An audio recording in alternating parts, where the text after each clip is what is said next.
right thing to try to get her to the hospital as quickly as possible in order to save her life. Would you be willing to break the law by running a red light to get her there quickly? I imagine that most of us would say yes.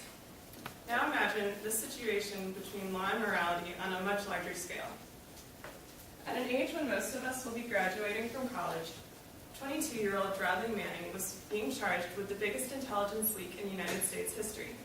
He has now been imprisoned for over a year and a half awaiting trial and faces life in prison for exposing U.S. war crimes. An article on CNN on December 17, 2011 explained that the information Manning revealed contained government corruption, massive waste of money, and the mistreatment of detainees. Lieutenant Dan Choi is an activist who advocates for Manning's release from prison. As part of the audience that Lieutenant Choi spoke to at the College of Worcester last month, I heard these views and chose to better inform myself on the topic. After thorough research, I have come to a similar conclusion. The government is wrong to portray Manning as a traitor when he acted in the right. Manning's actions were ethically sound and revealed greater issues than a breach of military code. Today I will advocate for Manning's morality. I will first explain what he did and the government's response. I will next consider the consequences accompanying his actions, and will finally consider the public's response. Overall, what Manning did was right. He has been identified as the source of WikiLeaks, which is the biggest controversy of the decade, as explained by The Guardian on February 24, 2011. MWC News reported on February 23rd that Manning exposed actions which amount to war crimes under the Geneva Conventions. This includes the targeting of citizens, preventing of rescue, and the defacing of dead bodies. CBS News reported on December 17th of last year that Manning's leaked info included war logs, State Department cables, and the video of a 2007 helicopter attack which entailed the targeting of Iraqi citizens. As this evidence implies, Manning is right. Lieutenant Choi is quoted as saying, "We have here a hero who's standing trial for nothing more than telling the truth." Even still, the government has responded with drastic measures. MWC News reported on December 23rd that Manning is facing over 20 charges, most serious of which including violation of the Espionage Act. He has been detained for over 19 months, with the first 9 in solitary confinement. I believe that these are extremely harsh conditions.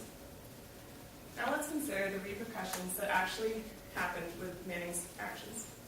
The Drum reported on December 28th of last year that Manning's actions rattled U.S. foreign relations and sent the Obama administration into damage control.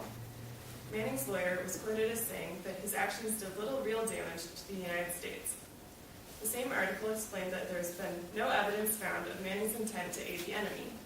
Instead, he helped to end the war in Iraq because once the Iraqis saw our war crimes, they failed to grant us immunization in their courts. Even still, the government considers Manning to be a traitor. Is this right? Marjorie Cohn was quoted as saying that if Manning had committed war crimes instead of exposing them, he would be a free man today. I argue that this is wrong. Now let's consider the public's response. Organized groups have arisen arguing that Manning is in the right while the government is wrong. For example, Lieutenant Choi has been quoted as saying, "Manning is a soldier of great honor, and we must stand with him in his journey to bring abiding justice to our world.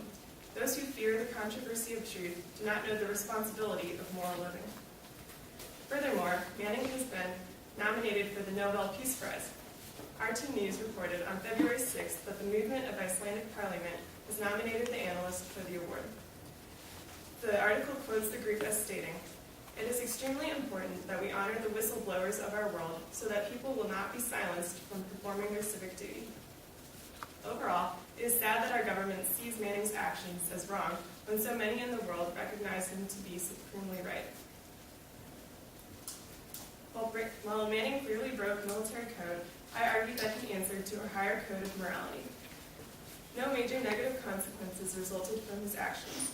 Overall, the government is wrong to treat Manning as a traitor when, as public support exemplifies, Manning was in the right. Let's think back to Rachel and her heart attack. Just as you might break the law and run a red light in order to get her to the hospital, Manning acted in a way that he believed to be morally correct and of greater importance than the law.